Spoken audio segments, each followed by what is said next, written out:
ഞാൻ ഡോക്ടർ മാത്യു വർക്കി കഴിഞ്ഞ 13 വർഷമായിട്ട് ഒരു ഡെന്റിസ്റ്റായിട്ട് പ്രാക്ടീസ് ചെയ്യാം. ഏതാണ് നല്ല ടൂത്ത് പേസ്റ്റ്? ഏറ്റവും കൂടുതൽ ഇൻസ്റ്റാഗ്രാമിൽ വരുന്ന ഒരു എൻക്വയറിയാണ് which is the best toothpaste. പക്ഷെ സങ്കടകരമായ ഒരു സത്യം എന്താണെന്ന് വെച്ചാൽ മമ്മൂട്ടി സിനിമയിൽ പുഴുവിൽ പറയുന്നുണ്ട് Healthy teeth are always white. പല്ലിൻ്റെ കളർ വൈറ്റ് അല്ല. ഓരോ വ്യക്തികളിലും ആ വ്യക്തിയുടെ നോർമൽ പല്ലിൻ്റെ കളർ അവരുടെ ഷെയ്ഡായിരിക്കും. ഈ ഹൈജീൻ കാരണം ഡെൻ്റൽ ഹൈജീൻ ഇല്ലെങ്കിൽ നമുക്ക് ഹാർട്ട് അറ്റാക്ക് വരുന്നുള്ള രീതിയിൽ. What is oral cancer? Oral cancer WHO പറയുന്നതനുസരിച്ച് 6th മോസ്റ്റ് പ്രിവലൻ്റ് ആയിട്ടുള്ള ക്യാൻസറാണ്. അതിൽ ഏറ്റവും പ്രിവലൻസ് ഉള്ളത് ഇന്ത്യയിലുമാണ് ഓറൽ ക്യാൻസർ. ടൊബാക്കോയാണ് അതിൻ്റെ മോസ്റ്റ് ഇമ്പോർട്ടൻ്റ് ആയിട്ടുള്ളത്. ഒന്നേ പറയാനുള്ളൂ, ഇവർക്കൊക്കെ ഒരു ദിവസം പോയി RCCയിൽ ഒന്ന് പോയാൽ നമ്മൾ കൂളല്ല എന്നുള്ളത് സത്യം മനസ്സിലാവും.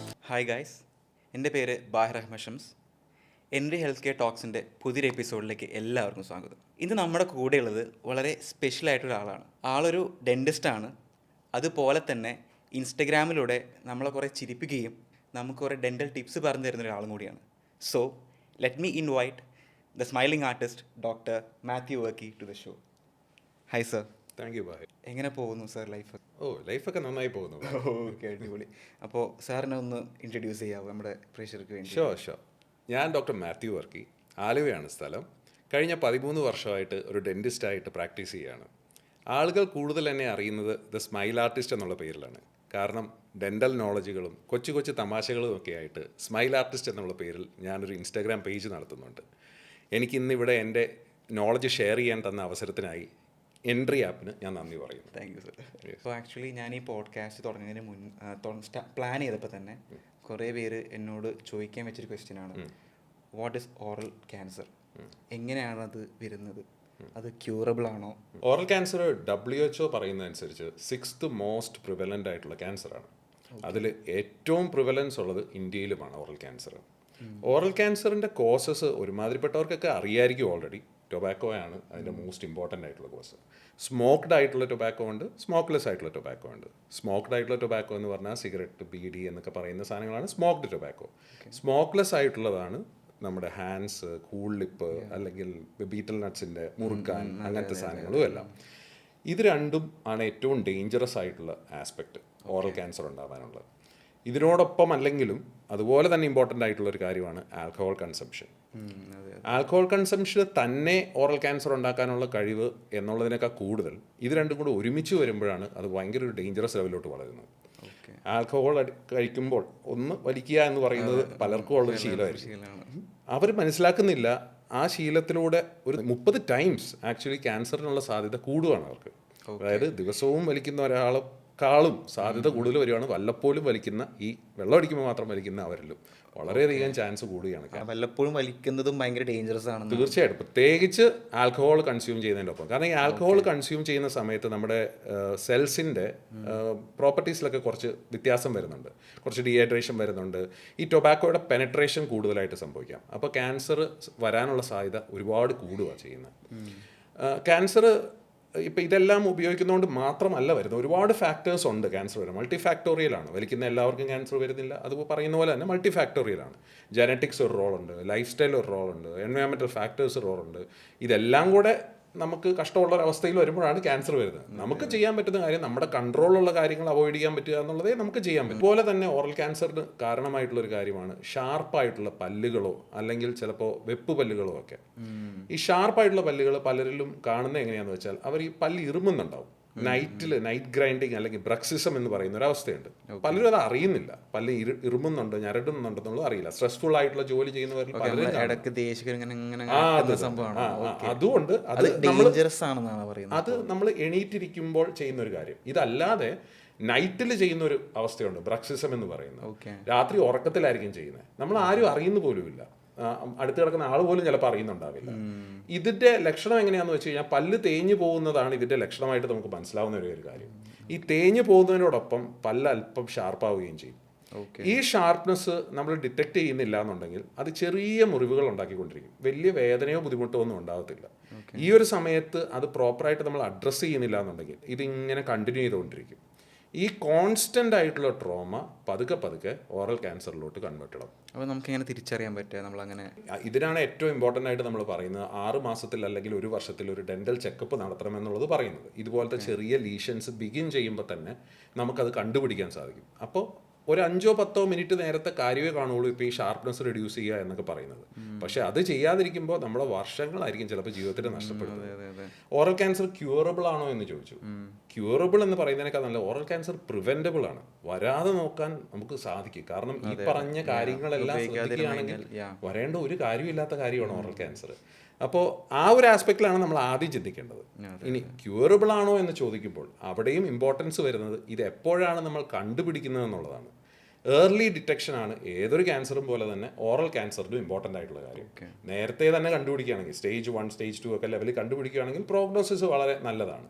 പിന്നെ ലൊക്കേഷൻ ഓഫ് ക്യാൻസറിനും ഒരു റോളുണ്ട്. കാരണം വായിൽ പല ഭാഗത്ത് വരാം. അതിൽ ബേസ് ഓഫ് ദ ടങ് അങ്ങനെ ചില ഭാഗങ്ങളിൽ കൂടുതൽ പ്രോഗ്നോസിസ് കുറച്ചുകൂടെ മോശമാണ്. അത് ഓരോ കേസ് ഡിപ്പെൻഡൻ്റ് ആയിട്ട് വരുന്നതാണ്. പിന്നെ overall health of the person അതുമൊക്കെ ഇമ്പോർട്ടൻ്റ് ആണ്. ക്യൂറബിൾ ആണോ എന്നുള്ള ചോദ്യത്തിൽ. ഇപ്പോൾ നമ്മൾ കണ്ടിട്ടുണ്ട് കുറേ പേര് കൂൾ ഉപയോഗിക്കുന്നത്, റൈറ്റ്? അപ്പോൾ അവരോട് പറയാനുള്ളത്, കാരണം ഭയങ്കര ലേറ്റസ്റ്റ് ട്രെൻഡാണ് ആക്ച്വലി, കുറേ പിള്ളേർ യൂസ് ചെയ്യുന്നുണ്ട്, കൂൾ യൂസ് ചെയ്യുന്നുണ്ട്. അത് അങ്ങനത്തെ പിള്ളേരോട് പറയാനുള്ളത് എന്താണ്? ഒന്നേ പറയാനുള്ളൂ, ഇവർക്കൊക്കെ ഒരു ദിവസമെങ്കിൽ ഒരു ദിവസം പോയി RCCയിലൊന്ന് പോയാൽ, ക്യാൻസർ ഇൻസ്റ്റിറ്റ്യൂട്ടിൽ ക്യാൻസർ റിസർച്ച് സെൻറ്ററിലൊന്ന് പോയി കഴിഞ്ഞാൽ നമ്മൾ കൂളല്ല എന്നുള്ളത് സത്യം മനസ്സിലാവും. ഇതിൻ്റെ ഡയറക്റ്റായിട്ടാണ് നമ്മൾ ആ വായ്ക്കകത്ത് വെക്കുന്നത്. അപ്പോൾ ചുണ്ടിൻ്റെ സൈഡിലാണെങ്കിൽ നാക്കിൻ്റെ സൈഡിലാണെങ്കിൽ ഡയറക്റ്റായിട്ടാണ് വെക്കുന്നത്. ഓറൽ ക്യാൻസർ വരാനുള്ള സാധ്യത അത്രയ്ക്ക് കൂടുതലാണ്. ഒരു സെക്കൻഡിലാണ് ഇത് കണ്ടുപിടിക്കപ്പെടുന്നത്. ആ ഒരു സെക്കൻഡിനെ കുറിച്ചൊന്ന് ചിന്തിച്ചാൽ മതി. നമ്മൾ അതുവരെ നമ്മൾ ചിന്തിച്ചിരുന്നതെല്ലാം അവിടെ വെച്ച് ബ്ലോക്ക് ആവുക. നമ്മുടെ ലൈഫ് അവിടെ നിന്ന് വേറൊരു ലൈഫിലോട്ടാണ് പോകുന്നത്. ആ ഒരു ആസ്പെക്റ്റ് മനസ്സിലുണ്ടെന്നുണ്ടെങ്കിൽ നമുക്ക് അതിലോട്ട് പോകാൻ തോന്നുകയില്ല. ഇനി പോയി അതിലോട്ട് അഡിക്റ്റഡ് ആയിപ്പോയി, അതിനുകൊണ്ട് മാർഗങ്ങൾ, അതിന് കൗൺസിലിങ്ങിലൂടെയോ മരുന്നിലൂടെയോ ഒക്കെ നമുക്ക് അതിൽ നിന്ന് തിരിച്ചു വരാൻ പറ്റും. അപ്പോൾ എനിക്കിത് സാധിക്കില്ല, ഇനി അതില്ലാതെ പറ്റില്ല എന്നൊക്കെ ചിന്തിക്കുന്നത് വെറുതെയാണ്. ഇതിനൊക്കെ പോസിബിലിറ്റി ഉണ്ട് രക്ഷപ്പെടാനുള്ള. ആ രക്ഷപ്പെടാനുള്ളൊരു വിൽ പവർ ഉണ്ടാക്കുക എന്നുള്ളത് മാത്രമേ ഉള്ളൂ നമുക്കിതിനകത്തുള്ളൊരു ആവശ്യം. അപ്പോൾ അതുപോലെ തന്നെ നമുക്ക് ഈ കുറേ ആക്ടേഴ്സ് അവർ കുറേ ആഡിൽ ചെയ്യുന്നുണ്ട്. ഇപ്പോൾ എന്താ പറയുക, ഗട്ക, പാൻ പരാഗ്, അങ്ങനെ കുറേ സാധനങ്ങളൊക്കെ ഉണ്ടല്ലോ. അപ്പോൾ അത് യൂസ് ചെയ്യുന്ന ശരിക്കും ആൾക്കാരോട് എന്താ? യൂസ് ചെയ്യുന്ന ആൾക്കാരോട് പറയാനുള്ളത് നേരത്തെ പറഞ്ഞ കാര്യങ്ങളൊക്കെ തന്നെ ഉള്ളൂ. പക്ഷെ ഇത് പ്രൊമോട്ട് ചെയ്യുന്നത് ഇപ്പൊ ഈ പറഞ്ഞതുപോലെ പാൻ മസാല എന്നുള്ള പേരില്ല അത് പ്രൊമോട്ട് ചെയ്യുന്നത്, പാൻ പരാഗ് എന്ന് പറയാൻ പറ്റില്ല. അത് ശരിക്കും ഒരു മണി മൈൻഡഡ് ആയിട്ടുള്ള ഒരു കാര്യം മാത്രമാണ്. എനിക്ക് തോന്നുന്നില്ല ഇത് ചെയ്യുന്നയാളും ടൊബാക്കോ നല്ലതാണെന്ന് വിശ്വസിക്കുന്നുണ്ടെന്ന് എനിക്ക് തോന്നുന്നില്ല. കുറേ പേര് മറ്റേ ഷാറൂഖ് ഖാൻ, അക്ഷയ് കുമാർ, അങ്ങനത്തെ കുറേ പേര് അത് പ്രൊമോട്ട് ചെയ്യുന്നുണ്ട്. കുറേ പേര് പ്രൊമോട്ട് ചെയ്യുന്നുണ്ട്. അത് കണ്ടിട്ട് കുറേ പിള്ളേർ അതിലേക്ക് പോകുന്നുണ്ട്. അതാ ഒരു സെലിബ്രിറ്റി അല്ലെങ്കിൽ ഒരു ഇൻഫ്ലുവൻസർ എന്ന് പറഞ്ഞാൽ അയാൾ സമൂഹത്തിന് നന്മയ്ക്ക് വേണ്ടിയായിരിക്കണം കഴിവതും പ്രവർത്തിക്കുന്നത്, അല്ലെങ്കിൽ പ്രവർത്തിക്കാതിരിക്കുക, ദോഷം ചെയ്യാൻ വേണ്ടി ചെയ്യാതിരിക്കുക. ഇപ്പൊ ഇവരുടെ ആഡ് കണ്ടിട്ട് ഒരു 10 പേരെങ്കിലും ഇത് തുടങ്ങുകയോ അല്ലെങ്കിൽ ഇതിലോട്ട് കൂടുതൽ ഡീപ്പോ ആവുകയാണെങ്കിൽ സമൂഹത്തിന് അത് എന്തോ ഒരു ദോഷമാണ് ചെയ്യുന്നത്. മണി എന്നുള്ളതല്ലാതെ അതിലൊന്നും നേടാനില്ല. പേഴ്സണലി ഞാൻ അതിന് എഗെയിൻസ്റ്റ് തന്നെയാണ്. ഇങ്ങനെ അതിനെ പ്രൊമോട്ട് ചെയ്ത് കൊണ്ടുവരുന്നതിന് എഗെയിൻസ്റ്റ് തന്നെയാണ് എൻ്റെ ചിന്ത. ഒരു ഫണ്ണി ക്വസ്റ്റ്യൻ ആണ്. ഇപ്പോൾ ഡോക്ടർ ഇപ്പോൾ സോഷ്യലൈസ് ചെയ്ത് പുറത്തൊക്കെ പോകുമ്പോൾ ആൾക്കാരെ പല്ല് നോക്കിയിട്ട് അവൻ്റെ പല്ല് പ്രശ്നമാണ്, അവൻ്റെ പല്ലിൽ ആ ഒരു സംഭവം ഇടണം, ക്ലിപ്പ് ഇടണം, അങ്ങനെ എന്തെങ്കിലും? ക്ലിപ്പ് ഇടണം തോന്നത്തില്ല, അത് ഡെന്റിസ്റ്റുമാരുടെ ഒരു ശാപമാണ്. ഞാനിപ്പോൾ ബാഹിറിനെ നോക്കുമ്പോൾ ബാഹിറിനെ ഞാൻ കാണുന്നില്ല, ബാഹിറിന്റെ പല്ലുകളാണ് ഞാൻ. അത് നമ്മൾ ആദ്യം കാണുമ്പോൾ ഫസ്റ്റ് നോക്കുന്ന പല്ലുകളിലോട്ടാണ്. അത് അങ്ങനെ ട്രെയിൻഡ് ആയി പോകുന്നത്. എൻ്റെ പല്ലിൽ എന്തൊക്കെയാ? അത് ശരി, ഒറ്റ നോട്ടത്തിൽ അത്രയൊന്നും പറയാൻ പറ്റില്ല. ഗ്യാപ്പൊക്കെ ഉണ്ടെങ്കിൽ നമുക്കൊന്ന് നോക്കാവോ, ഗ്യാപ്പ് ഒന്ന് ശരിയാക്കിയാൽ നല്ലതാണല്ലോ. ബാക്കി ഒറ്റ നോട്ടത്തിൽ എനിക്ക് അങ്ങനെ തോന്നുന്നില്ല, നല്ല അലൈൻഡ് ആയിട്ടൊക്കെ ഇരിക്കുന്നത്. പക്ഷെ ഉള്ളിലോട്ടൊക്കെ എന്തെങ്കിലും ഉണ്ടോ എന്നുള്ളത് നമുക്ക് നോക്കിയാലേ. ഈ ഓറൽ ക്യാൻസർ നമുക്ക് സെൽഫ് എക്സാമിൻ ചെയ്യാൻ പറ്റുമോ? നമുക്കത് വരുന്നുണ്ട് നേരത്തെ തിരിച്ചറിയാൻ പറ്റുമോ? അത് ഓറൽ ക്യാൻസർ സെൽഫ് എക്സാമിനേഷൻ പറ്റുന്നതാണ്.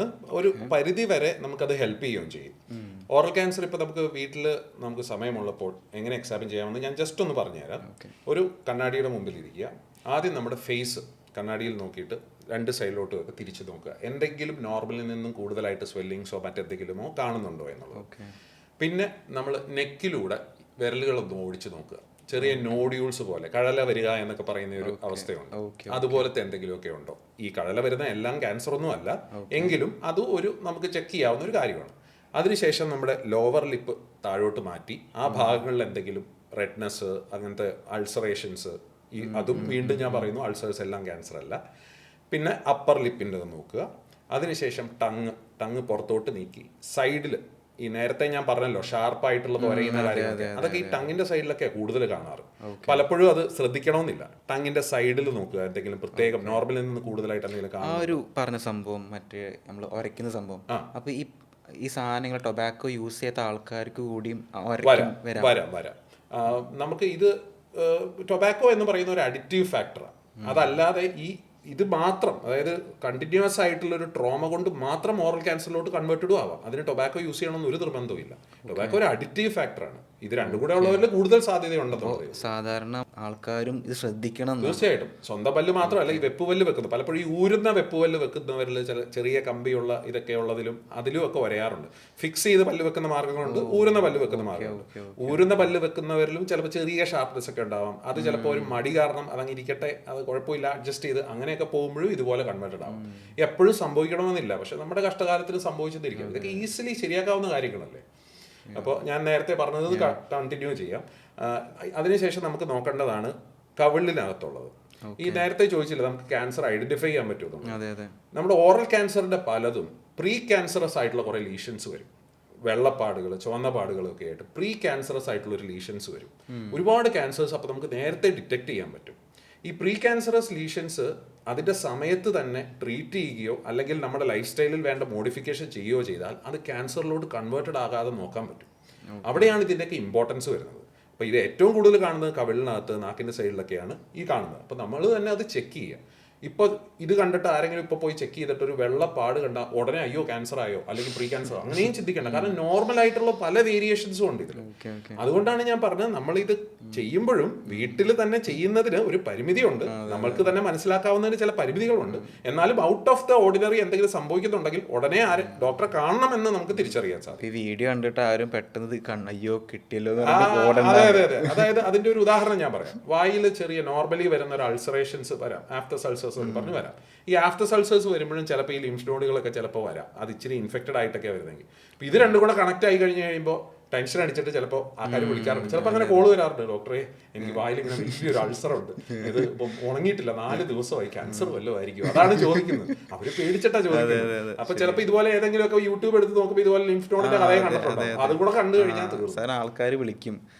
നമ്മളിപ്പോൾ ഫ്രണ്ട്സിനോടും അതേപോലെ പ്രായ ആൾക്കാർ, അവരുടെ പ്രായത്തിലുള്ള ആൾക്കാർ എനിക്ക് ഇങ്ങനെ വന്നിട്ടുണ്ട്, എനിക്കങ്ങനെ ഉണ്ടോ, അപ്പോൾ എനിക്കങ്ങനെ ഉണ്ട്, അവർക്കൊരു ക്യാൻസർ വന്നിട്ട് ആ രീതിയിൽ ഇങ്ങനെ കണക്ട് ചെയ്ത് ആൾക്കാർ പേടിക്കുന്നുണ്ട്.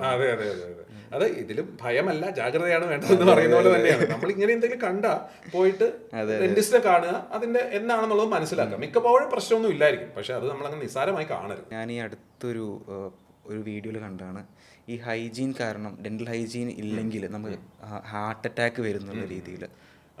ഡെന്റൽ ഹൈജീൻ ഒരുപാട് സിസ്റ്റമിക് ആയിട്ടുള്ള, അതായത് ഇതുപോലെ ഹാർട്ട് സംബന്ധമായിട്ടും മറ്റ് രോഗങ്ങൾക്കും എല്ലാം കാരണമാവുന്നൊരു കാര്യമാണ്. ഡെന്റൽ ഹൈജീൻ എന്ന് പറഞ്ഞാൽ നമ്മൾ ഉദ്ദേശിക്കുന്നത് എന്താണെന്ന് വെച്ചാൽ, നമ്മൾ നോർമൽ ബ്രഷിങ് മാത്രം ചെയ്യുന്നുണ്ടെങ്കിലും പല്ലുകളിലോട് ചേർന്ന് പ്ലാക്ക്, കാൽക്കുലസ് മുതലായ ഡെപ്പോസിറ്റ്സ് ഒക്കെ വരാം. ഈ ഡെപ്പോസിറ്റ്സ് വേണ്ട വിധം ക്ലീൻ ആയി പോവില്ല എന്നുണ്ടെങ്കിൽ ജിഞ്ചിവൈറ്റിസ്, പെരിയോഡോണ്ടൈറ്റിസ് മുതലായ മോണരോഗങ്ങളിലോട്ട് അത് പോകാം. ഈ മോണരോഗം എന്ന് പറഞ്ഞാൽ ഒരുപാട് ബാക്ടീരിയ ആണ് അവിടെ കിടക്കുന്നത്. ഈ ബാക്ടീരിയ പതുക്കെ രക്തത്തിലോട്ട് കടക്കുകയും ബ്ലഡ് സ്ട്രീമിലോട്ട് കടക്കുകയും ഒരു സിസ്റ്റമിക് ആയിട്ടുള്ള ഒരു ഇൻഫ്ലമേഷൻ ഉണ്ടാക്കുകയും ചെയ്യും. ഇത് നമ്മുടെ ബ്ലഡ് വെസൽസിലും ചില ചേഞ്ചസ് എല്ലാം വരുത്തും. അതാണ് പിന്നീട് മയോകാർഡിയൽ ഇൻഫാക്ഷൻ, അതായത് ഹാർട്ട് അറ്റാക്ക് പോലെയോ അല്ലെങ്കിൽ സ്ട്രോക്ക് പോലെയോ അല്ലെങ്കിൽ ഏട്രിയൽ ഫിബ്രിലേഷൻ പോലെയുള്ള ചില അവസ്ഥകളൊക്കെ ഉണ്ടാക്കാം. ഇതുപോലെ തന്നെ ഡയബറ്റീസിനും കണക്ഷൻ പറയുന്നുണ്ട്. ഓറൽ ഹൈജീൻ പൂവറായിട്ടുള്ളവർക്ക് ഡയബറ്റിസ് വരാനുള്ള സാധ്യത കൂടുതലാണ്. ഡയബറ്റിസ് ഉള്ളവർക്ക് മോണരോഗം വരാനുള്ള സാധ്യത കൂടുതലാണ്. ഇതൊരു 2-way സ്ട്രീറ്റാണ്. കാരണം ഇത് രണ്ടും കണക്റ്റഡ് ആണ്. അപ്പോൾ ഇതെല്ലാം നമുക്ക് ഓറൽ ഹൈജീൻ മെയിൻറ്റെയിൻ ചെയ്യുന്നതുകൊണ്ട് തന്നെ ഒഴിവാക്കാവുന്ന കാര്യങ്ങളാണ്. ഈ ഓറൽ ഹൈജീൻ മെയിൻറ്റെയിൻ ചെയ്യാൻ സ്വന്തമായിട്ടുള്ള ബ്രഷിങ് കൂടാതെ ചെയ്യാവുന്ന ഏറ്റവും മിനിമം കാര്യമാണ് ഒരു 6 മാസം തുടങ്ങി 1 വർഷത്തിനിടയിൽ ഒരു ഡെന്റൽ ക്ലിനിക്കിൽ പോയി ക്ലീൻ ചെയ്യാന്നുള്ളത്. ഈ ക്ലീനിങ്ങിനെ കുറിച്ച് ഒരുപാട് തെറ്റിദ്ധാരണകളുണ്ട്. ക്ലീൻ ചെയ്യുമ്പോൾ ഇനാമൽ പോകും, ക്ലീൻ ചെയ്യുമ്പോൾ പല്ലിന് സ്പേസ് വരും, ക്ലീൻ ചെയ്യുമ്പോൾ പല്ലിന് പുളിപ്പ് വരും. ഇതൊക്കെയാണ് പ്രധാനമായിട്ട് കേൾക്കുന്ന കുറേ കാര്യങ്ങൾ. അതെന്തുകൊണ്ടാണെന്ന് ഞാൻ ചെറുതായിട്ടൊന്ന് പറഞ്ഞുതരാം. ഒന്ന്, ക്ലീൻ ചെയ്യുമ്പോൾ ഇനാമൽ ഒന്നും പോകുന്നില്ല. കാരണം അൾട്രാസോണിക് എക്യുപ്മെന്റ്സ് വെച്ചാണ് ഇത് ക്ലീൻ ചെയ്യുന്നത്. ആ പറ്റിപ്പിടിച്ചിരിക്കുന്ന കാൽക്കുലസ് എന്നുള്ള സാധനങ്ങളെയാണ് പ്രധാനമായിട്ട് റിമൂവ് ചെയ്യുന്നത്. സ്റ്റെയിനും അതിൻ്റെ കൂടെയൊക്കെ റിമൂവ് ചെയ്യും. രണ്ടാമത്തെ കാര്യമാണ് സ്പേസ് വരുന്ന കാര്യം. ഇതെങ്ങനെയാണ് സംഭവിക്കുന്നതെന്ന് വെച്ചാൽ, പലരും ഇത് ക്ലീൻ ചെയ്യുന്ന കുറേ കാലം കൂടിയായിരിക്കും.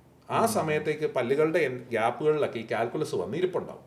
കാൽക്കുലസ് ഇരിക്കുമ്പോൾ മോണ പതുക്കെ ഇറങ്ങിപ്പോവും. അവിടെ എല്ലാം ഈ കാൽക്കുലസ് ഒന്ന് നിറഞ്ഞിരിക്കുമായിരിക്കും. നമ്മളിതങ്ങ് ക്ലീൻ ചെയ്ത് കളഞ്ഞു കഴിഞ്ഞ് നോക്കുമ്പോൾ ഈ മോണ ഇരിക്കേണ്ടോടത്ത് ഒരു ഗ്യാപ്പ് ആയിരിക്കും കാണുന്നത്. അപ്പൊ ഈ ക്ലീൻ ചെയ്ത പേഷ്യന്റ് വീട്ടിൽ പോയി നോക്കുമ്പോൾ അയ്യോ എനിക്ക് ഒരു കുഴപ്പമില്ലാതെ ഗ്യാപ്പ് വന്നു. ആ ഗ്യാപ്പ് അവിടെ ഉണ്ടാവേണ്ട ഗ്യാപ്പ് അല്ല, അല്ലെങ്കിൽ അത് ക്ലീൻ ചെയ്തുകൊണ്ട് വന്ന ഗ്യാപ്പ് അല്ല, നമ്മൾ അറിയുന്നില്ല അത് ഉണ്ടാക്കുന്ന പ്രശ്നം. ഇത് പ്രോപ്പറായി നമ്മൾ മെയിൻറ്റെയിൻ ചെയ്ത് ആ മോണ കറക്റ്റ് ആയിട്ടും വരേണ്ടതാണ് നേരത്തെയൊക്കെ ആണെങ്കിൽ. ഇതുപോലെ തന്നെയാണ് സെൻസിറ്റിവിറ്റിയുടെ കഥ. സെൻസിറ്റിവിറ്റി സംഭവിക്കുന്നത് ഇതുപോലെ മോണ ഇറങ്ങി പോകുമ്പോൾ വേര് എക്സ്പോസ്ഡ് ആവും, പല്ലിന്റെ വേരുകൾ. ഈ പല്ലിന്റെ വേര് എക്സ്പോസ്ഡ് ആകുമ്പോഴാണ് സെൻസിറ്റിവിറ്റി വരുന്നത്. കാരണം അവിടെ ഇനാമലിന്റെ സംരക്ഷണം ഇല്ല, ഇനാമലിന്റെ സംരക്ഷണം പുറത്തുള്ള ഭാഗത്ത് മാത്രമേ ഉള്ളൂ. അപ്പോൾ സെൻസിറ്റിവിറ്റി കൂടുതൽ വരും. ഇതും ക്ലീനിങ്ങിനോട് അനുബന്ധമായിട്ടാണ് ഉണ്ടാവാറുള്ളത്. കാരണം ഒരുപാട് കാലം കൂടി ചെയ്യുന്നവരിൽ കൃത്യമായിട്ട് ഓറൽ ഹൈജീൻ കറക്റ്റായിട്ട് ക്ലീൻ ചെയ്ത് പോകുന്നവരിൽ ഇങ്ങനത്തെ ഇഷ്യൂസ് ഉണ്ടാവാറില്ല. ചില ഹൈപ്പർ സെൻസിറ്റിവിറ്റി ഇഷ്യൂസ് ഉള്ള പേഷ്യൻസ് ഉണ്ട്, അതിന് മറ്റു കാരണങ്ങളുണ്ടാവും, എന്നാൽ നോർമൽ കേസുകൾ ഉണ്ടാവാറില്ല. അതേപോലെ നമ്മൾ ഗട്ട് പ്രോബ്ലംസ് വരുന്നുണ്ട്, അത് ശരിക്കും നമ്മുടെ വായിൽ നിന്നാണോ സ്റ്റാർട്ട് ചെയ്യുന്നത്? എല്ലാ ഗട്ട് പ്രോബ്ലം വായിൽ നിന്നല്ല സ്റ്റാർട്ട് ചെയ്യുന്നത്, പക്ഷെ വായിൽ നിന്നും ഗട്ട് പ്രോബ്ലംസിന് സാധ്യതകളുണ്ട്. ഇൻഫ്ലമേറ്ററി ബവൽ സിൻഡ്രോം പോലുള്ള ചില കാര്യങ്ങൾ വായ്ക്കകത്ത് ഇൻഫെക്ഷൻ കൂടുതലായിട്ടുള്ളവരിൽ ഉണ്ടാവാൻ സാധ്യതയുണ്ട്. അതുപോലെ കൂടുതലായി പറയാവുന്നതാണ് ഈ പല്ലുകൾ ഇല്ലാത്തവർ, ഒരു സൈഡിൽ പല്ലില്ല, അല്ലെങ്കിൽ പല്ലുകൾ മുഴുവൻ ഓട്ടയൊക്കെ ആയതുകൊണ്ട് അഡ്ജസ്റ്റ് ചെയ്ത് അപ്പുറത്തും ഇപ്പുറത്തും കഴിക്കുന്നു, ചില ഭക്ഷണ സാധനങ്ങൾ ഒഴിവാക്കുന്നു, അങ്ങനെയുള്ള ഒരു ഡൈജഷൻ പ്രോപ്പറായിട്ട് നടക്കുന്നില്ല. അത് സംബന്ധമായിട്ടുള്ള ഗട്ട് പ്രോബ്ലംസ് ഇവരിലൊക്കെ ഉണ്ടാവാറുണ്ട്. ഇതൊരു ഡയറക്റ്റും ഇൻഡയറക്റ്റും ആയിട്ടുള്ള കണക്ഷൻ. കഴിക്കുന്ന ഫുഡ് നേരെ ച്യൂ ചെയ്യാത്തതുകൊണ്ടല്ലോ ശരിക്കും ആ സംഭവം വരുന്നത്. കറക്റ്റ് ആണ്. നമുക്ക് ഭക്ഷണം കഴിക്കുമ്പോൾ ഫസ്റ്റ് സ്റ്റെപ്പാണ് പ്രോപ്പറായിട്ട് ച്യൂ ചെയ്യാന്നുള്ളത്. അതിനുശേഷം അങ്ങോട്ട് ചെല്ലുമ്പോഴാണ് ഈ ഡൈജഷൻ പ്രോപ്പറായിട്ട് നടക്കുന്നത്. ഇതെല്ലാം കൂടെ അങ്ങ് വിഴുങ്ങിയിട്ട് അകത്ത് പോയിട്ട് ഇതൊന്നും ശരിയാക്കി കിട്ടുക എന്ന് പറഞ്ഞാൽ നടക്കുന്ന കാര്യമല്ല. അപ്പോൾ അതോടനുബന്ധമായിട്ടുള്ള കുറേ ഗട്ട് പ്രോബ്ലംസ് ഉണ്ടാകാം. നമ്മൾ ലാസ്റ്റ് ഹൈജീനെ കുറിച്ച് പറഞ്ഞു, ഓറൽ ക്യാൻസറിനെ കുറിച്ച് പറഞ്ഞു. ഇനി നമ്മൾ സംസാരിക്കാൻ പോകുന്നത് ടൂത്ത് പേസ്റ്റ് ആണ്. ഏതാണ് നല്ല ടൂത്ത് പേസ്റ്റ്? ഏറ്റവും കൂടുതൽ ഇൻസ്റ്റാഗ്രാമിൽ വരുന്ന ഒരു എൻക്വയറിയാണ് which is the best toothpaste, ഏതാണ് നല്ല ടൂത്ത് പേസ്റ്റ്. അതെ, പക്ഷെ സങ്കടകരമായ ഒരു സത്യം എന്താണെന്ന് വെച്ചാൽ അങ്ങനെ ഒരു ടൂത്ത് പേസ്റ്റ് ഇല്ല.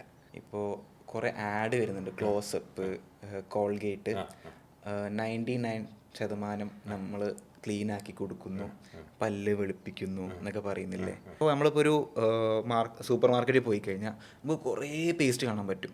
അതിലെല്ലാം പറയുന്നത് ഇത് തേച്ചാൽ നിങ്ങൾക്ക് പല്ല്, പക്ഷെ ഏറ്റവും കൂടുതൽ കോൾഗേറ്റ് ആണ്. അപ്പോൾ അതിൽ ഡോക്ടറിന് പറയാനുള്ളത് എന്താണ്? ഇതൊരു മാർക്കറ്റിംഗ് എന്നുള്ളതല്ലാതെ അതിനൊരു പരിധി കൂടുതലുള്ള റോളുകളൊന്നുമില്ല. ഇപ്പോൾ നമ്മുടെ നോർമൽ ആയിട്ടുള്ളൊരു വ്യക്തിക്ക് ഒരു നോർമൽ ഫ്ലൂറിഡേറ്റഡ് ആയിട്ടുള്ള ഏത് ടൂത്ത് പേസ്റ്റും നല്ലതാണ്. അതായത് ഇപ്പോൾ പറഞ്ഞ കോൾഗേറ്റ് ആയിക്കോട്ടെ, പെപ്സോഡൻ്റ് ആയിക്കോട്ടെ, ക്ലോസപ്പ് ആയിക്കോട്ടെ, ഏതെങ്കിലും ഫ്ലൂറിഡേറ്റഡ് ടൂത്ത് പേസ്റ്റ് ഒരു നോർമൽ ആയിട്ടുള്ള വ്യക്തിക്ക് ധാരാളമാണ്. പിന്നെ ഉള്ളത് മെഡിക്കേറ്റഡ് ആയിട്ടുള്ള ടൂത്ത് പേസ്റ്റുകളാണ്. അത് ചില സാഹചര്യങ്ങളിൽ നമ്മൾ ഉപയോഗിക്കുന്നതാണ്. ഫോർ എക്സാമ്പിൾ സെൻസിറ്റിവിറ്റി ഉള്ളപ്പോൾ നമുക്ക് സെൻസിറ്റിവിറ്റി കുറയ്ക്കാനുള്ള ചില ടൂത്ത് പേസ്റ്റുകൾ കുറച്ച് കാലത്തായിട്ട് ഉപയോഗിക്കുന്നതിൽ തെറ്റില്ല. പക്ഷേ അതും കുറച്ച് കാലത്തേട്ടാണ്, അല്ലാതെ സ്ഥിരമായിട്ട് സെൻസോഡൈനും ഒക്കെ തേച്ചുകൊണ്ടിരിക്കുന്നതും നല്ലതല്ല. കാരണം എല്ലാ ദിവസവും തലവേദനയുള്ള ഒരാൾ എല്ലാ ദിവസവും ഓരോ പാരസെറ്റമോൾ കഴിക്കുന്ന പോലെയാണ്. ഒരു 10 ദിവസം കഴിഞ്ഞിട്ട് തലവേദന ഉണ്ടെങ്കിൽ അയാൾ ചിന്തിക്കില്ലേ എന്തോ കുഴപ്പമുണ്ടല്ലോ. അതുപോലെ തന്നെ സെൻസിറ്റിവിറ്റിയുടെ കാര്യം, അതെന്തോ കുഴപ്പത്തിനെയാണ് കാണിക്കുന്നത്. ആ കുഴപ്പം കറക്റ്റ് ചെയ്യാതെ ഇത് തന്നെ ഉപയോഗിച്ചിട്ട് കാര്യമില്ല.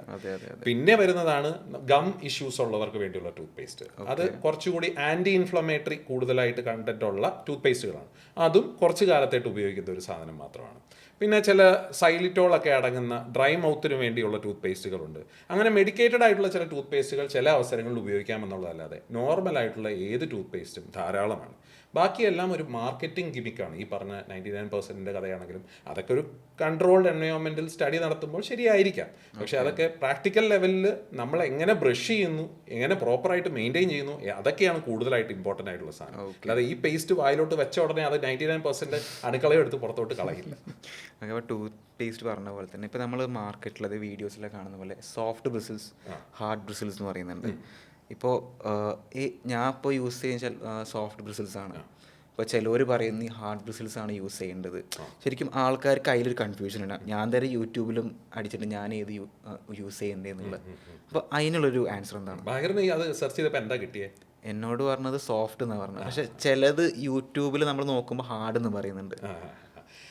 ജനറലി നമ്മുടെ ഇവിടെ 3 തരം ടൂത്ത് പേസ്റ്റുകൾ അവൈലബിൾ ആയിട്ടുള്ള ഏറ്റവും കോമൺ ആയിട്ട് സോഫ്റ്റ്, മീഡിയം, ഹാർഡ്. പിന്നെ അൾട്രാ സോഫ്റ്റ് എന്നൊക്കെ പറഞ്ഞിട്ടുള്ള ചില സാഹചര്യങ്ങളിൽ ഉപയോഗിക്കേണ്ട ടൂത്ത് ബ്രഷുകളും ഉണ്ട്. ഇതിൽ പല ഫാക്ടേഴ്സ് ഇമ്പോർട്ടൻ്റ് ആണ്. First of all hard tooth brush normal ആയിട്ടുള്ള ഒരാൾക്ക് ആവശ്യമില്ല. അത് കൂടുതൽ പ്രോസ്തറ്റിക് ആയിട്ടുള്ള വെപ്പുപല്ലിനും അങ്ങനത്തെ ഇതിനൊക്കെയാണ് കൂടുതൽ ഉപയോഗം. നമുക്ക് ഹാർഡ് ടൂത്ത് ബ്രഷ് നോർമൽ പല്ലുകൾക്ക് ആവശ്യമില്ല. നമ്മൾക്ക് സോഫ്റ്റ് ആണ് ഏറ്റവും സേഫ്. മീഡിയവും ഒരു പരിധി വരെ കുഴപ്പമില്ല. പക്ഷെ അവിടെ എന്താ പ്രോബ്ലം എന്ന് വെച്ചാൽ ഈ മീഡിയം വെച്ചിട്ട് ബാഹിർ തേക്കുന്ന ഫോഴ്സിലായിരിക്കില്ല ഞാൻ തേക്കുന്നത്. അതും ഒരു ഇമ്പോർട്ടൻ്റ് ആയിട്ടുള്ള സാധനം. മീഡിയം വെച്ച് ഞാൻ നന്നായിട്ട് അങ്ങ് തേച്ചാൽ എൻ്റെ പല്ല് തേഞ്ഞു പോകും. ബാഹിർ മീഡിയം വെച്ച് സോഫ്റ്റ് ആയിട്ട് ചെയ്താൽ ചിലപ്പോൾ കുഴപ്പമില്ലായിരിക്കും. അവിടെയാണ് സോഫ്റ്റ് ടൂത്ത് ബ്രഷിൻ്റെ ഇമ്പോർട്ടൻറ്റ് വരുന്നത്. സോഫ്റ്റ് ടൂത്ത് ബ്രഷ് ആണെങ്കിൽ ഒരു പരിധി കൂടുതൽ നമുക്ക് ആ പല്ലിന് ഡാമേജ് വരുന്നില്ല. പല്ലിന് എന്താണ് ഡാമേജ് വരുന്നതെന്ന് ചോദിച്ചാൽ മോണയോട് ചേർന്നുള്ള ഭാഗത്ത് പല്ലിന് തേയ്മാനം വരുന്നതാണ് ഇതിന്. സെർവൈക്കൽ അബ്രേഷൻ എന്നൊക്കെ പറയുന്ന, ടൂത്ത് ബ്രഷ് റിലേറ്റഡ് അബ്രേഷൻ എന്നൊക്കെ പറയുന്ന തേയ്മാനങ്ങൾ വരും. ഈ തേയ്മാനങ്ങൾ നമ്മൾ വെളുക്കാൻ തേച്ചത് പാണ്ടാവുന്ന പോലത്തെ ഒരു അവസ്ഥയാണ്. ആദ്യം അത് തേഞ്ഞ് പോവും, പുളിപ്പ് തുടങ്ങും, പിന്നെ അത് റൂട്ട് കനാൽ ചെയ്യുകയോ പല്ലെടുത്ത് കളയുകയോ ഒക്കെ ചെയ്യേണ്ട അവസ്ഥയിലോട്ട് പോകും. അതുകൊണ്ട് സോഫ്റ്റ് ആണ് നമുക്ക് ധൈര്യമായിട്ട് റെക്കമെൻഡ് ചെയ്യാവുന്ന ഒരു ടൂത്ത് ബ്രഷ്.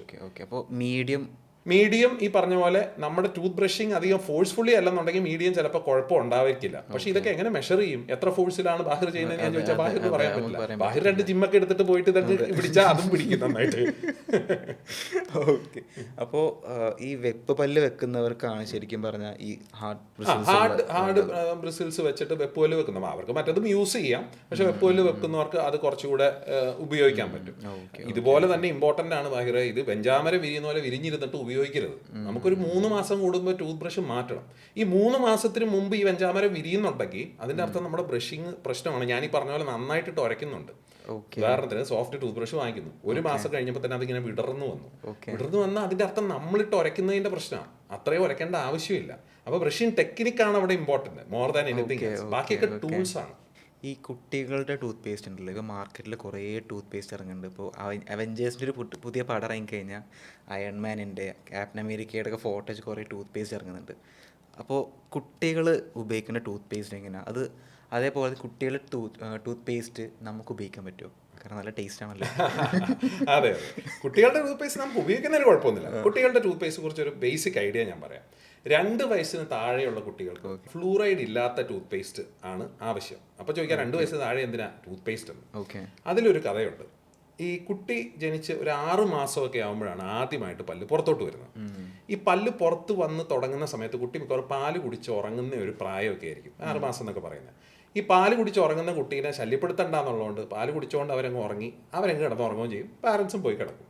അന്നേരം എന്ത് സംഭവിക്കും എന്ന് വെച്ചാൽ ഈ പാല് ഈ മുകളിലെ പല്ലുകളിൽ പറ്റിപ്പിടിച്ചിരിക്കുക.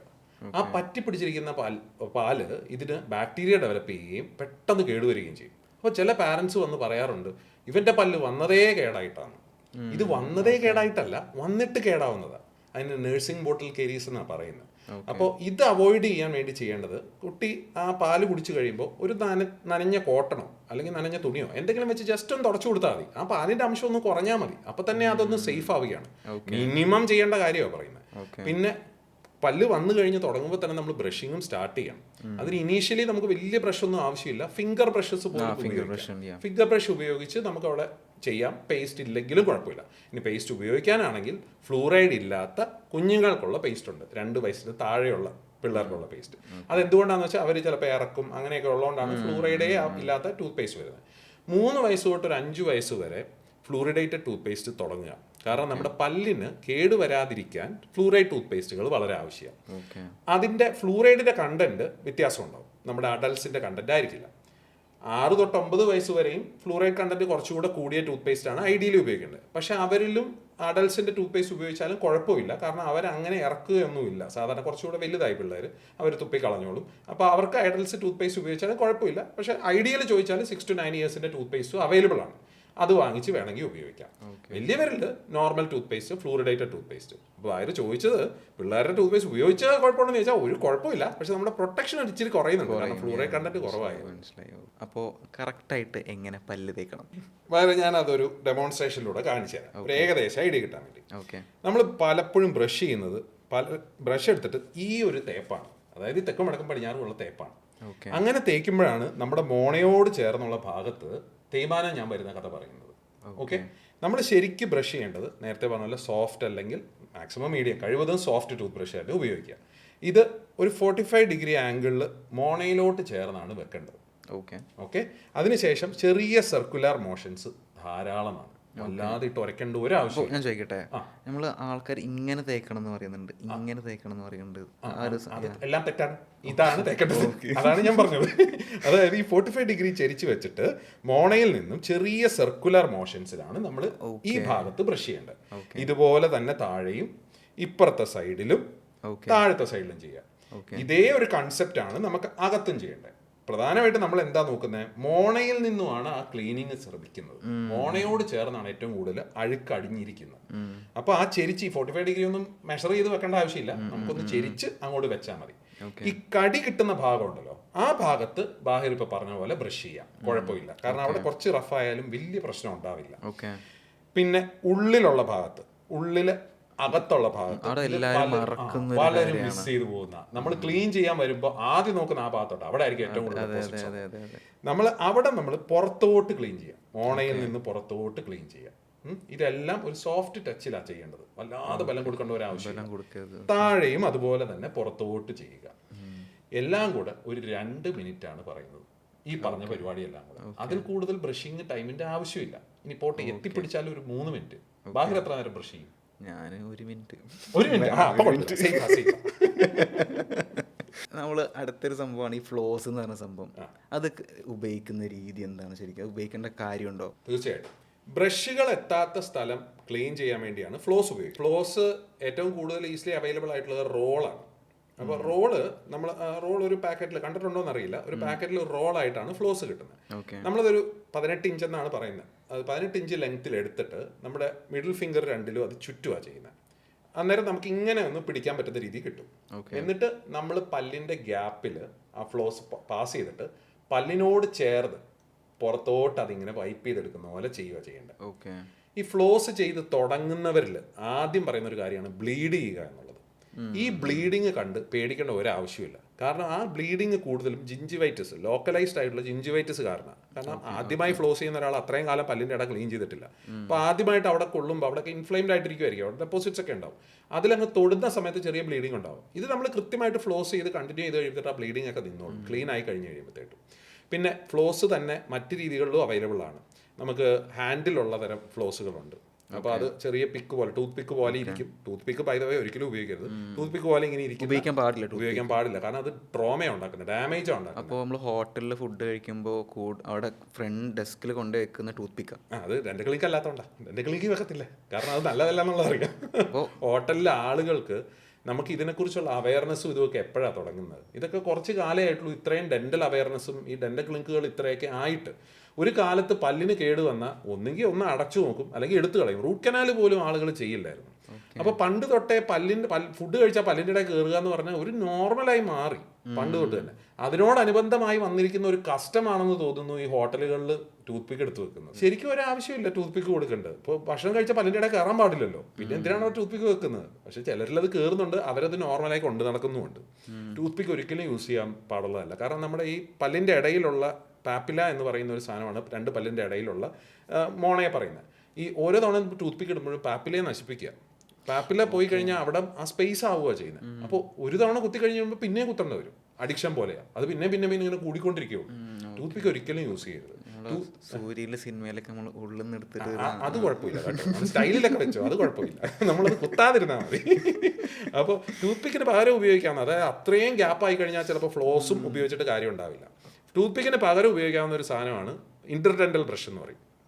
വലിയ ഗ്യാപ്പുകളുള്ളിടത്ത് പല്ലിൻ്റെ ഇട ക്ലീൻ ചെയ്യാവുന്ന നേരം ഇങ്ങനെ കൊളുത്തു പോലിരിക്കുന്ന നേരം ബ്രഷുകളുണ്ട്, അത് യൂസ് ചെയ്യാം. എത്രയാണെങ്കിലും ടൂത്ത് പിക്ക് നല്ലതല്ല.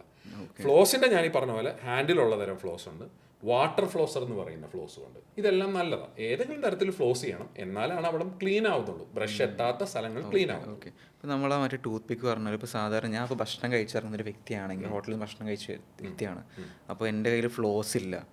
അപ്പോൾ ഞാൻ അതിനെന്താ ചെയ്യുക? അപ്പോൾ എൻ്റെ അത് കളയാൻ ടൂത്ത് പിക്ക് അല്ലാണ്ട് എൻ്റെ കയ്യിൽ വേറെ ഓപ്ഷൻ ഇല്ല. അപ്പോൾ ഞാൻ എന്ത് ചെയ്യും? ഈ ഫ്ലോസ് യൂസ് ചെയ്യേണ്ടത് രാത്രി കിടക്കാൻ നേരത്താണ്. ഫ്ലോസ് പല്ല് തേക്കുന്നതിന് തൊട്ട് മുമ്പാണ് ഫ്ലോസ് യൂസ് ചെയ്യുന്നത്. ഓരോ തവണ ഭക്ഷണം കഴിച്ചിട്ടും ഫ്ലോസ് യൂസ് ചെയ്യേണ്ട വരുന്നുണ്ടെങ്കിൽ അത് എന്തോ അണ്ടർലൈൻ പ്രോബ്ലമുള്ളതുകൊണ്ട് പല്ലിൻ്റെ ഇടയിൽ എപ്പോഴും ഭക്ഷണം കയറുന്നു, അതൊരു പ്രശ്നമാണ്. അങ്ങനെ കയറാൻ പാടില്ല. ഈ വലിയ കഷ്ണം കയറിയിരിക്കുന്നതിനെ ഫ്ലോസ് ചെയ്ത് കളയുന്നതിനെ കുറിച്ചല്ല നമ്മൾ പറയുന്നത്. നോർമൽ പല്ല് ബ്രഷ് ചെയ്യുന്നതിനോടൊപ്പം വേണ്ട ക്ലീനിങ് ആണ് ഫ്ലോസിങ്. രാത്രി കിടക്കുന്നതിന് മുമ്പ് ബ്രഷ് ചെയ്യുമ്പോൾ നമ്മൾ ആദ്യം ഫ്ലോസ് ചെയ്തിട്ട് ബ്രഷ് ചെയ്യുക. അപ്പോൾ അവിടെ എന്തെങ്കിലും ഡെപ്പോസിറ്റ്സ് ഇരിപ്പുണ്ടെ അതും പോകും, ആ ഭാഗത്തോട്ടും പേസ്റ്റും ഒക്കെ കടന്നു ചെല്ലും.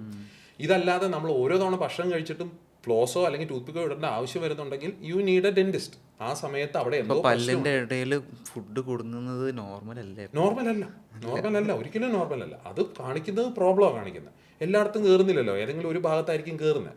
ഒന്നെങ്കിൽ മോണരോഗം അല്ലെങ്കിൽ കേട്, എന്തെങ്കിലും ഒരു പ്രശ്നം കൊണ്ടാണ് സാധാരണ ഉണ്ടാകുന്നത്. അത് പോയി കറക്റ്റ് ചെയ്ത് കഴിഞ്ഞാൽ തന്നെ അത് മാറി. എന്ന് വെച്ച് ഫ്ലോസിങ് നിർത്താനല്ല, ഫ്ലോസിങ് എന്തായാലും രാത്രി ചെയ്യുക. എന്നാൽ ഞാൻ പെട്ടെന്ന് തന്നെ പോകേണ്ടി ആ പോലെ ഓക്കെ. നമ്മൾ ശരിക്കും നമ്മുടെ പല്ലിൻ്റെ കളറ് വൈറ്റ് അല്ല, ഒരു ചെറിയ ബ്രൗണിഷ് കളറായിട്ടുള്ള ഒരു കളറാണ് ശരിക്കും ടീത്തിൻ്റെ കളർ എന്ന് പറയുന്നത്. ഓക്കെ, അപ്പോൾ നമ്മൾ കുറേ ആഡിൽ വൈറ്റനിങ് ടൂത്ത് പേസ്റ്റ് കാണുന്നുണ്ട്, നമ്മൾ പല്ലിനെ വെളുപ്പിക്കുന്നു.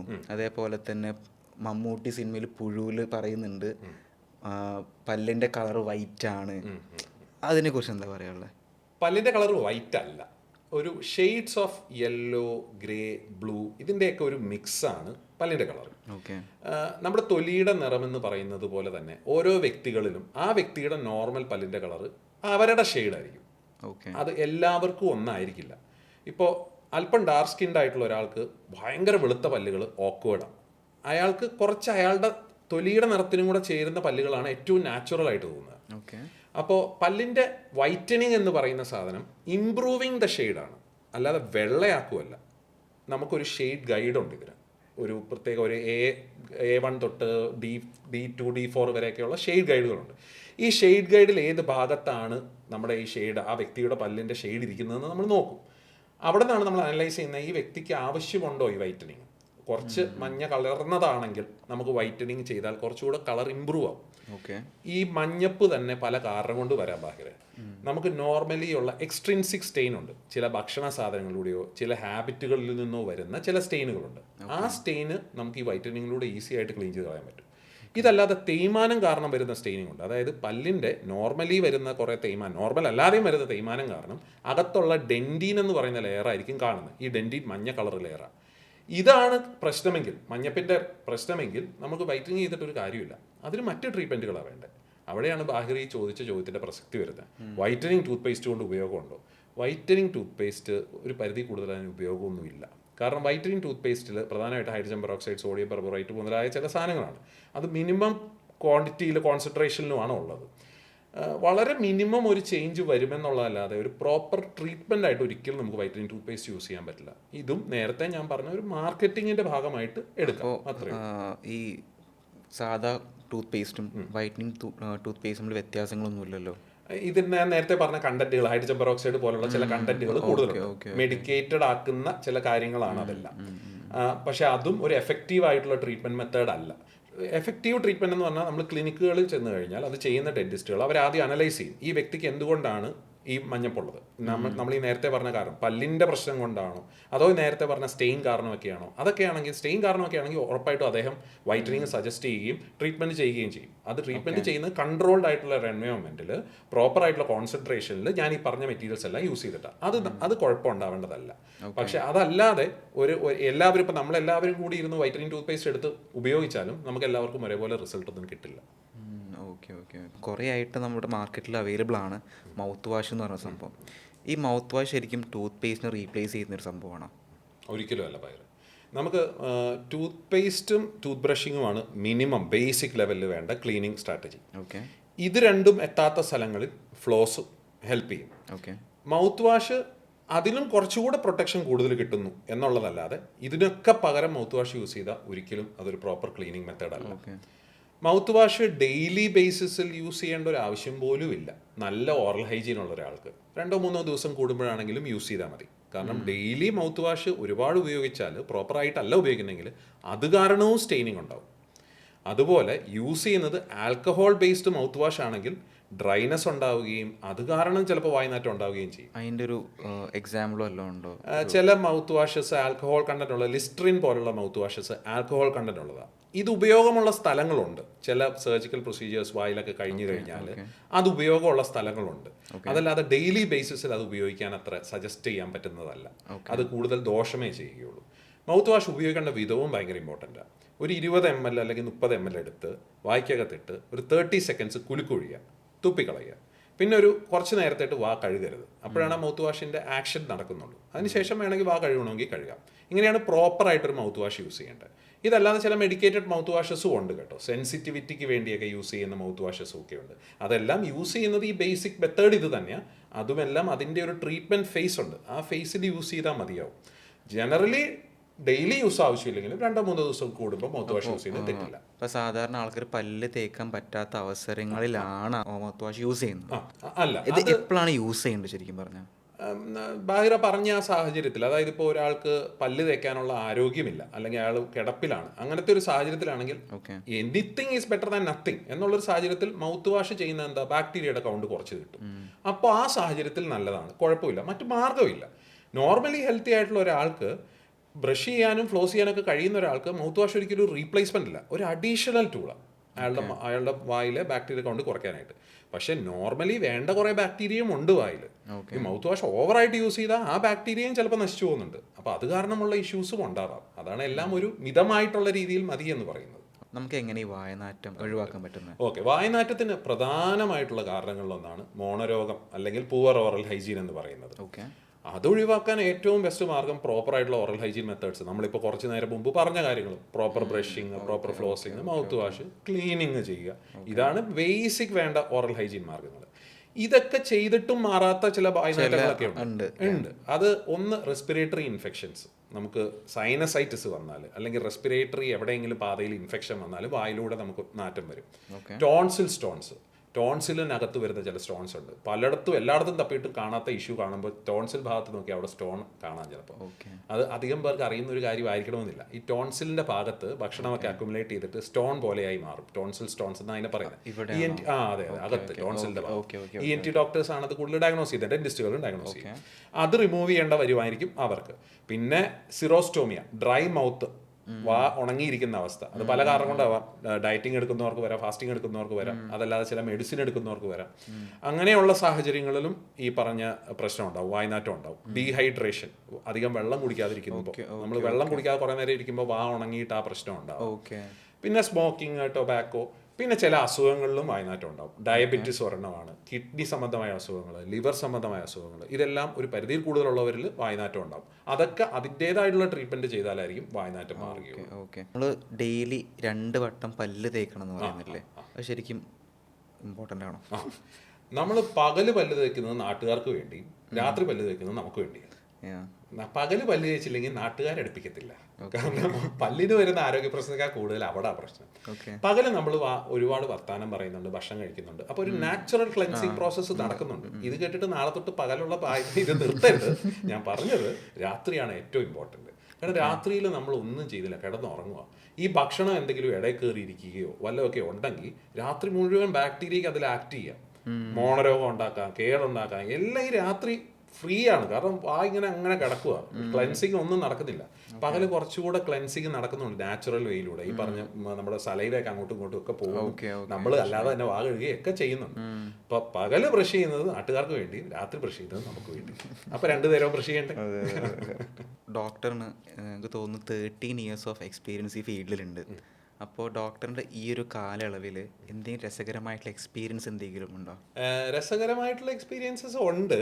പക്ഷേ ഞങ്ങൾ ഡെന്റിസ്റ്റുകൾ തമ്മിൽ പറയുന്ന വേറെ ആർക്കൊക്കെയോ സംഭവിച്ചിട്ടുള്ള വേറൊരു എക്സ്പീരിയൻസ് ചെയ്യാൻ വേണ്ടി ഷെയർ ചെയ്യും. ഒരു ഡെന്റിസ്റ്റ് ഒരു ദിവസം ക്ലിനിക്കിൽ ഇരിക്കുകയാണ്. ഒരു പേഷ്യൻറ്റ് കയറി വരുന്നു. പേഷ്യൻറ്റ് പറയുന്നു, എനിക്ക് പല്ലെടുക്കണം. എത്രയാവും ഡോക്ടറെ എന്ന് ചോദിച്ചു. 500 രൂപയാവും എന്ന് പറഞ്ഞു. അപ്പോൾ 500 രൂപ കൂടുതലാണ്, ഒരു 100 രൂപയ്ക്ക് ചെയ്യാൻ പറ്റുമോ എന്ന് ചോദിച്ചു. അപ്പോൾ ഡോക്ടർ ഒരു തമാശ മൂടിയിരിക്കുകയായിരുന്നു. ഡോക്ടർ പറഞ്ഞു, വേണമെങ്കിൽ ചെയ്യാം, പക്ഷേ ഇഞ്ചക്ഷൻ മരവിപ്പിക്കത്തൊന്നുമില്ല, ഡയറക്റ്റ് എടുക്കത്തേ ഉള്ളൂ എന്ന് പറഞ്ഞു. അപ്പോൾ പേഷ്യൻറ്റ് പറഞ്ഞു, അത് കുഴപ്പമില്ല, അങ്ങനെ ആയിക്കോട്ടെ, നമുക്ക് ചെയ്തേക്കാം എന്ന് പറഞ്ഞു.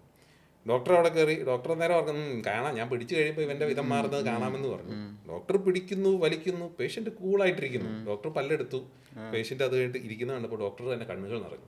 ഡോക്ടർ പറഞ്ഞു, നിങ്ങളെ സമ്മതിച്ചിരിക്കുന്നു കേട്ടോ, എങ്ങനെ സാധിച്ചു എനിക്കറിയത്തില്ല, നിങ്ങൾ 100 രൂപ പോലും തരണ്ട, നിങ്ങൾ പൊക്കോ, ഞാൻ ഇതുപോലത്തെ ഒരു മനുഷ്യനെ കണ്ടിട്ടില്ല, സംഭവം തന്നെ, പൊക്കോളൂ, നിങ്ങൾ മരുന്നൊക്കെ എഴുതി തന്നേക്കാന്ന് പറഞ്ഞു പേഷ്യൻറ്റിന്. എന്നിട്ട് ഡോക്ടർക്ക് അങ്ങ് ആ സന്തോഷവും ആ ഒരു അത്ഭുതമൊക്കെ സഹിക്കാൻ വയ്യ. ഡോക്ടർ ഉടനെ ഫോൺ എടുത്ത് തൊട്ടടുത്തുള്ള സുഹൃത്ത് ഡോക്ടറെ വിളിച്ചു. അതും ഒരു ഡെന്റിസ്റ്റ് തന്നെ, അടുത്തുള്ള ക്ലിനിക്ക് അടുത്ത്. അദ്ദേഹത്തെ വിളിച്ച് പറയുകയാണ്, എടാ എൻ്റെ അടുത്തൊരു പേഷ്യൻ്റ് വന്നു കേട്ടോ, എന്നാ ഒരു ധൈര്യമാണ്, അവൻ്റെ പല്ല് ഞാൻ മരവിപ്പിക്കാതെയാണ് പിടിച്ചു വലിച്ചത്, അവൻ എൻ്റെ അടുത്ത് 100 രൂപയ്ക്ക് എടുത്തു തരുവാണ്, മരവിപ്പിക്കാതെ എന്ന് ചോദിച്ചപ്പോൾ ഞാനങ്ങ് സമ്മതിച്ചു, എടുത്തു കൊടുത്തു, അവൻ അനങ്ങിയില്ല കേട്ടോ. അപ്പോഴാണ് മറ്റേ ഡോക്ടർ പറയുന്നത്, എടാ രാവിലെ എൻ്റെ അടുത്തൊരു പേഷ്യൻ്റ് വന്നിരുന്നു, മരവിപ്പിച്ചിട്ട് ഒരു 10 മിനിറ്റ് പുറത്തിരിക്കാൻ പറഞ്ഞിട്ട് പിന്നെ അവനെ കണ്ടിട്ടില്ല, ഇല്ല അവനായിരിക്കും ഇനി അത്. അത് ഞങ്ങൾ ഡെന്റിസ്റ്റുകൾ അങ്ങോട്ടും ഇങ്ങോട്ടും പറയുന്നത് കോമഡിയാണ്.